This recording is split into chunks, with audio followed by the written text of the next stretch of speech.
Most people make this decision in about 30 seconds. They pull up their tax software, they see a number already filled in, they assume it's right, and they move on. And in most cases, nobody ever tells them what that 30-second choice actually cost them. This year is different. The 2026 tax code changed in ways that are significant enough that people who've been filing the same way for years, sometimes decades, need to stop and recalculate. Because one of the biggest changes to hit the tax code in nearly a decade landed quietly, without much fanfare, and it directly affects the decision millions of Americans make every single tax season. The question is simple. Do you take the standard deduction, or do you itemize? The answer is not simple, not anymore. Here's how this actually works at the mechanical level, because before anything else, you have to understand what you're even choosing between. When you file your federal return, your Form 1040, there's a line where you have to declare your deductions. You get exactly one choice. Either you take the standard deduction, which is a flat number the IRS assigns based on your filing status and age, or you fill out Schedule A, which means you're itemizing, adding up specific qualifying expenses you actually paid throughout the year. The IRS is clear. You take whichever one is larger. You don't get both. They're not additive. One or the other, full stop. Most Americans have been taking the standard deduction since 2018, when the Tax Cuts and Jobs Act nearly doubled it. At that point, itemizing stopped making mathematical sense for the majority of people. The bar was too high. You'd have to rack up a serious amount of qualifying expenses to beat it. But 2026 changed the equation. And if you don't know how, you might be walking away from money that should have stayed in your account. Let's start with the 2026 standard deduction numbers, because these are the floors. Your itemized deductions on Schedule A have to beat these numbers before itemizing even enters the conversation. If you're a single filer, the standard deduction is $16,100. Head of household, $24,150. Married filing jointly, $32,200. Now, if you're 65 or older or blind, the IRS layers an additional amount on top of that base. For single filers over 65, that extra amount is $2,050. For married couples, it's $1,650 per qualifying spouse.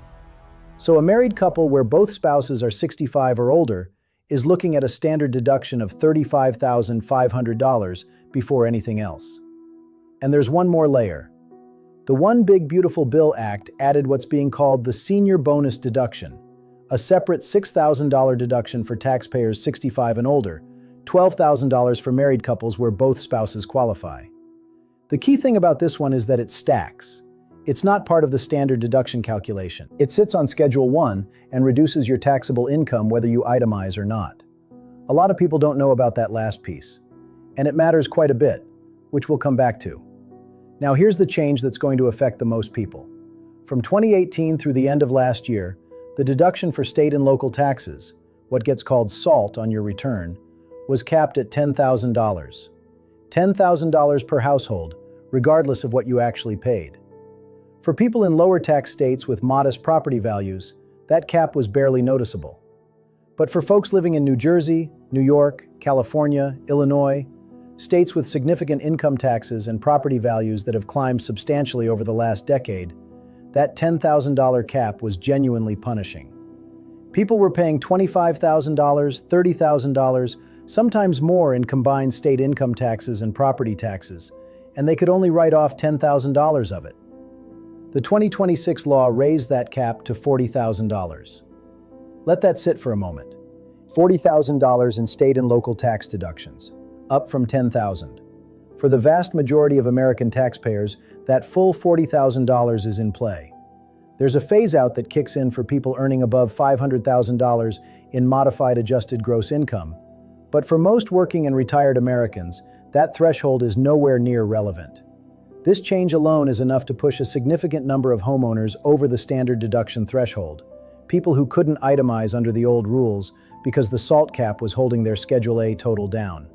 That ceiling just got 4 times taller. Here's what that looks like in real numbers. Think about someone filing single in New Jersey, a state where property taxes alone can run $10,000 to $15,000 a year, and state income tax on a decent income adds another $10,000 or more on top of that. Add a mortgage on a home they bought in the last several years, when interest rates were considerably higher, and they might be paying $25,000 or more in mortgage interest annually. Under the old $10,000 SALT cap, their Schedule A might have looked like this: $10,000 in SALT, $25,000 in mortgage interest. That's $35,000 itemized. Standard deduction for a single filer was $16,100. The math strongly favored itemizing. But even that understated the picture, because the $10,000 cap was cutting their actual SALT payments roughly in half. Their real state and local tax burden might have been $25,000.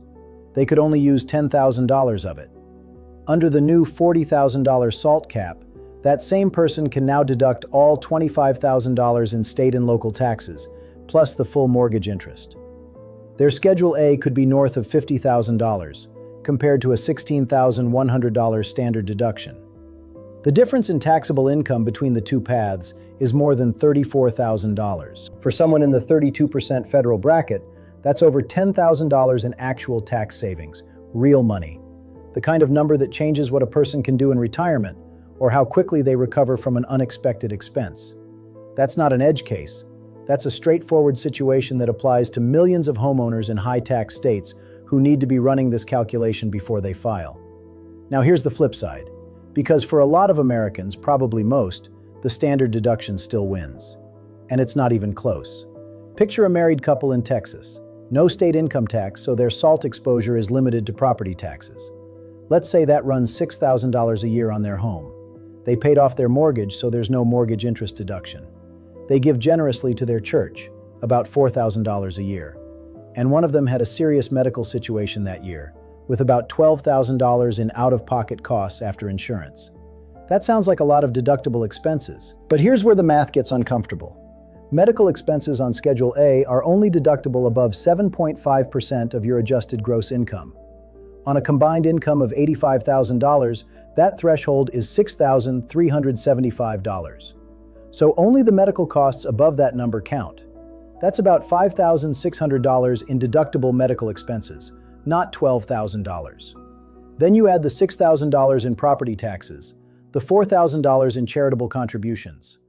Their Schedule A total lands somewhere around $15,600. Their standard deduction as a married couple is $32,200.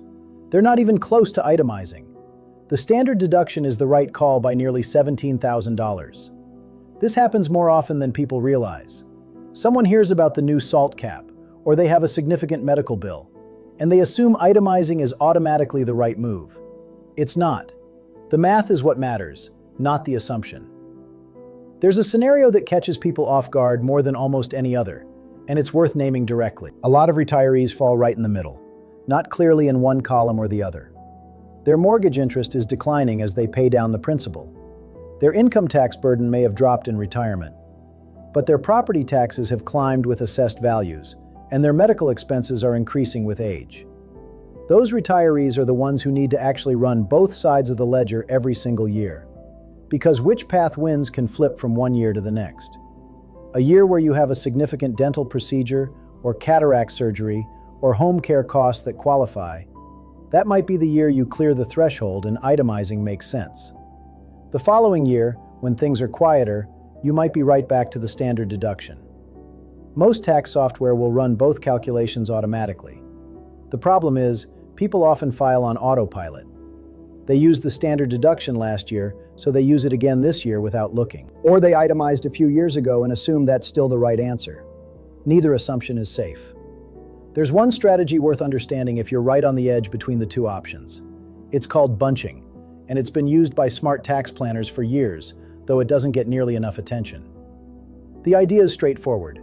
Instead of spreading your deductible expenses evenly across 2 calendar years, you concentrate them into 1 year, pushing your Schedule A total over the standard deduction. And then take the standard deduction the following year when your itemized total is lower. The most flexible lever here is charitable giving. If you normally give $5,000 a year to your church or a qualifying charity, instead of giving $5,000 this year and $5,000 next year, you give $10,000 this year and nothing next year. Your total giving over 2 years is identical, but in year 1, you have an extra $5,000 on Schedule A that might push you over the standard deduction threshold. In year 2, you take the standard deduction. A donor-advised fund makes this easier. You contribute the larger amount in 1 year, get the charitable deduction immediately, and then distribute the funds to your chosen charities over time, at whatever pace you prefer. Medical timing works similarly if you have any flexibility around elective or scheduled procedures. Timing a procedure to fall in the year you plan to itemize means those costs contribute to crossing the threshold. It's not complicated. It just requires a little planning ahead of time, instead of thinking about taxes only when it's time to file. Here's the complete picture of what to actually look at before you decide. Start by adding up your likely Schedule A deductions. Mortgage interest from your Form 1098, your state income taxes paid, property taxes paid, charitable contributions above the new 0.5% of AGI floor. That's a small change in 2026 that catches some people. And any unreimbursed medical expenses above 7.5% of your AGI. Compare that total to your standard deduction based on your filing status and age. If you're clearly over by $5,000 or more, itemize. Don't hesitate. If you're clearly under, take the standard deduction and move on. If you're within a few $1,000s either way, there are a couple of secondary factors worth considering.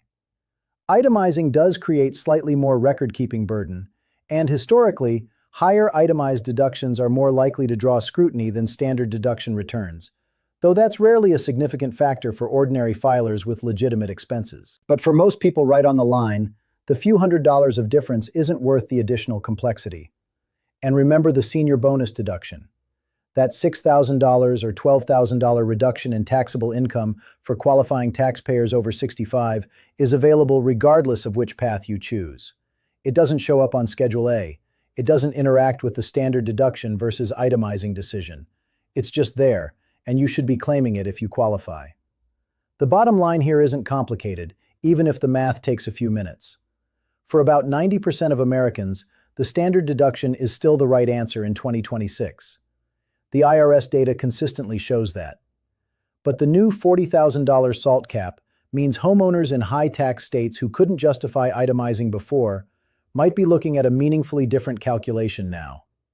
And retirees with rising medical costs, significant property taxes, or substantial charitable giving should be running the numbers carefully before they assume. The tax code isn't static. What made sense on last year's return might not be the right answer this year. The numbers changed. The caps changed. The structure changed. The choice between these two paths is probably the most consequential single decision on your entire return. It takes maybe 20 minutes to run both sides. Most people spend more time than that deciding where to eat on a Tuesday night. Run the math. Both ways. Every year. And if you're not sure, a CPA who actually knows 2026 law can walk you through it in one conversation.